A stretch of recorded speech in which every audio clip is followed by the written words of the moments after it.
ضحكوا عليا، قالوا لي لما تتجوزي هتتستتي، وديني اتجوزت والستت في 60 نيلة. اكمني هبلة وعبيطة وصدقتهم، وكمني هبلة وعبيطة لبست الفستان الابيض وهو البدلة السوداء، وما كنتش فاكرة ان العيشة معاه هتبقى بالشكل ده. والله ما حدش قال لي انها هتبقى بالشكل ده.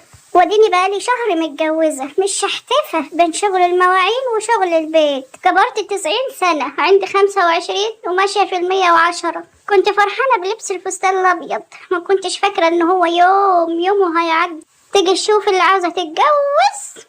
يا قاتل القلب بحب تمنيت، بالحب أصير يا حبيبي قاتلك. شفتوا اللي انا شفته؟ ده رسمة حنة، القرد ده رسمة حنة. لا، وبتقول له قاتلك. قالوا ليه عايزة تضحي بيه وهو بيقول فيها شعر. ايه ده يا شيخ، ايه ده يا شيخة، حرام عليكي، انت بتتغزلي فيه ولا عاوزة تموتيه؟